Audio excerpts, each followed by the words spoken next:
et bienvenue dans cette nouvelle émission Impact Live. Quelle joie de se retrouver autour du message de la Bible, le message de l'Évangile.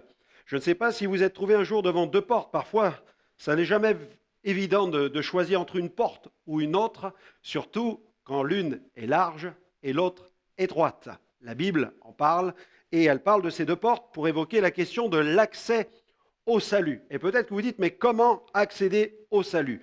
Comment avoir le pardon de ses fautes, de ses erreurs, de toutes les erreurs de sa vie, de ses transgressions, et avoir l'assurance d'entrer dans le ciel, d'aller auprès de Dieu après la mort? Vous posez ces questions sur le sens de la vie, et vous faites bien de vous poser ces questions.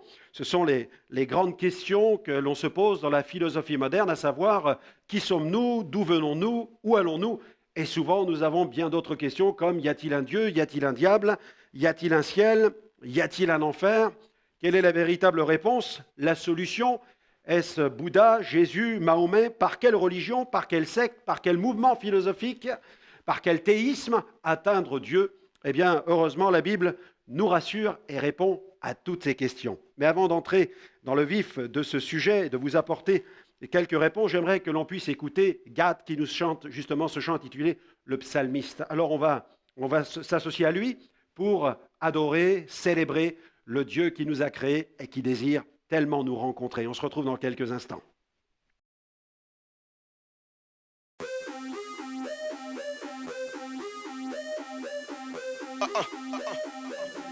Yeah.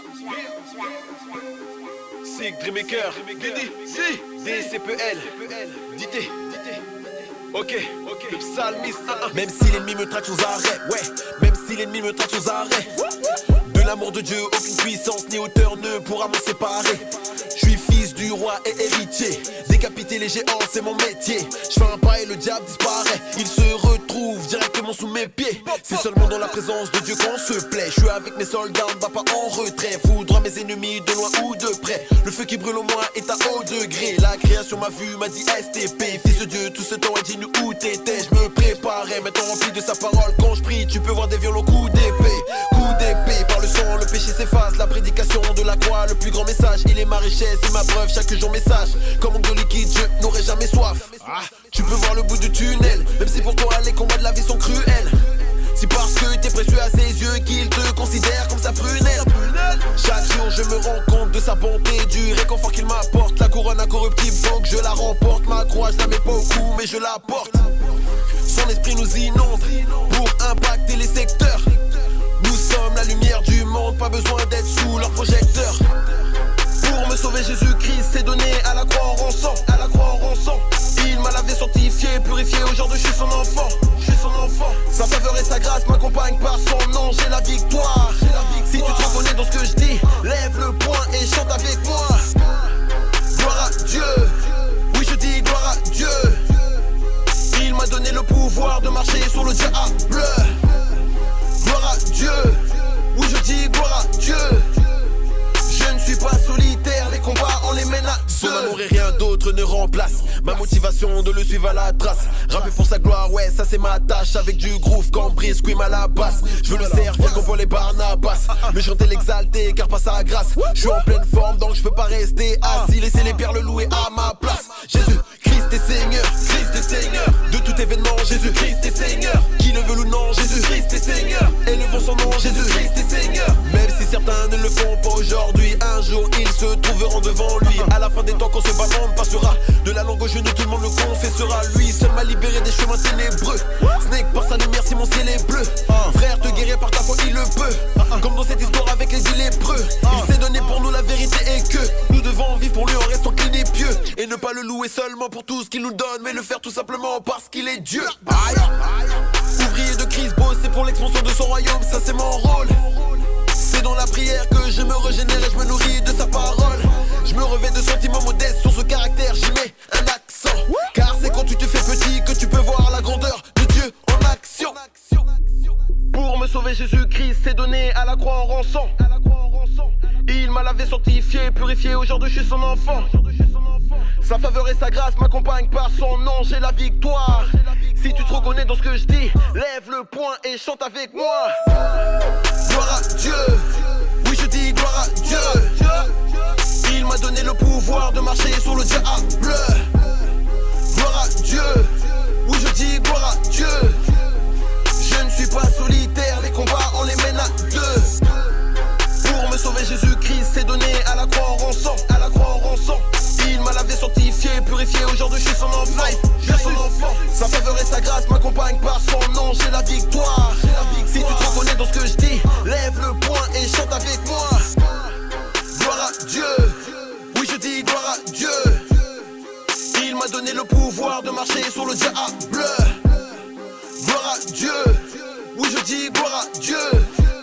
Je ne suis pas solitaire, les combats on les mène à deux.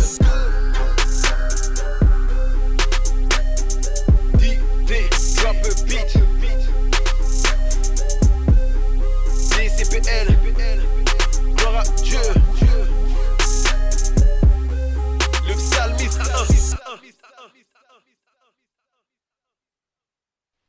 Merci Agathe pour ce chant.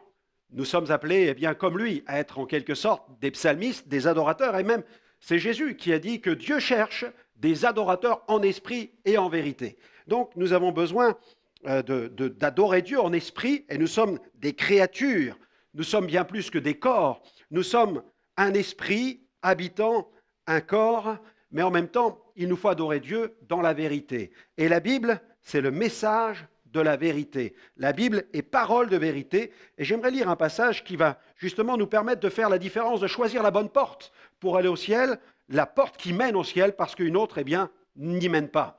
Et dans Matthieu 7, versets 13 à 14. Matthieu 7, versets 13 à 14, c'est Jésus qui parle. Et quand il s'adresse eh bien, à ses disciples ou à la foule qui se joint à lui, qui est tout agglutinée autour de lui, Jésus dit « Entrez par la porte étroite ». Entrez par la porte étroite, car large est la porte, spacieux le chemin qui mène à la perdition, et il y en a beaucoup qui entrent par là.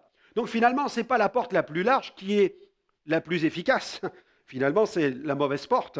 Mais étroite est la porte, resserrez le chemin qui mène à la vie, et il y en a peu qui les trouvent. Il y en a peu qui les trouvent. Donc, il y a deux portes, une porte large, un chemin large, une porte étroite, un chemin étroit. Et Jésus est en train de nous dire, attention, ne vous faites pas avoir, ne tombez pas dans le piège du chemin large, tout simplement parce qu'il est large et qu'il est plus facile, mais au contraire, tournez votre regard vers ce chemin qui est tellement étroit, qui paraît peut-être insignifiant et qui pourtant est le bon chemin qui va vous permettre d'atteindre Dieu, de rejoindre Dieu et d'entrer dans la présence de Dieu et de trouver ainsi la vie éternelle. Au début de notre vie avec Dieu, de notre découverte de la foi en Jésus, eh bien, ma maman, tous les matins, avait son temps autour de la Bible et elle avait fait connaissance avec quelques jeunes dans le quartier et deux de ces jeunes qui souvent passaient leur temps dans un squat venaient chaque matin rejoindre ma mère pour l'écouter lire sa Bible et puis en même temps ils discutaient avec elle. Et pendant plusieurs mois, ils sont venus et ma mère en profitait pour leur partager le message de l'Évangile. Et après quelques mois, l'un des deux, il s'appelait Francis, il a dit à ma mère, écoutez Madame Alexandre, tout ce que vous dites c'est très bien, mais je ne vois pas véritablement de changement dans ma vie. Francis était un garçon extrêmement intelligent, mais il avait rejeté en bloc la société et il ne supportait pas l'hypocrisie du monde dans lequel nous sommes, l'hypocrisie des systèmes et des fonctionnements.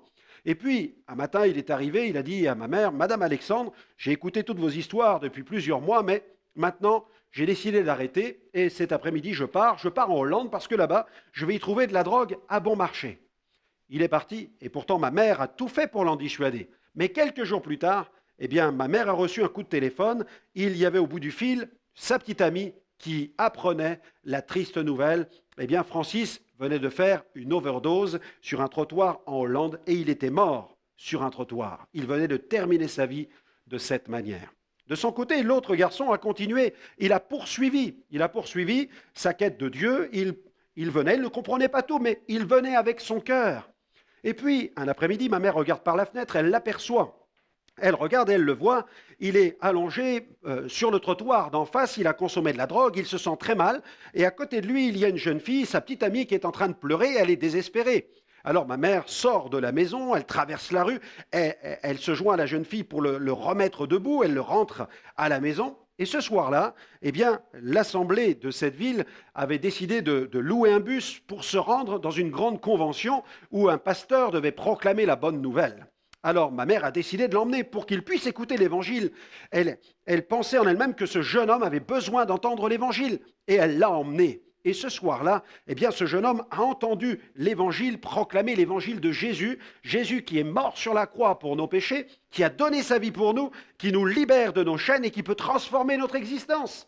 Et ce soir-là, eh bien, ce jeune homme s'est avancé, il s'est levé, les effets de la drogue ont complètement disparu, il a été libéré ce soir-là, libéré du tabac, de la drogue, de l'alcool, et il a été rempli de la présence de Dieu. Et Dieu a donné un sens magnifique à sa vie. Sa vie a changé. Il a quitté le chemin large pour le chemin étroit, et il a commencé à vivre une relation personnelle avec Jésus-Christ. Oui, il y a véritablement devant vous deux portes, une porte large, une porte étroite. Et je suis là pour vous dire, en tant que messager de l'Évangile, en quelque sorte, je me tiens sur le pas de la porte du royaume de Dieu pour vous dire, c'est par là le chemin. Tournez-vous vers Jésus, regardez vers la croix.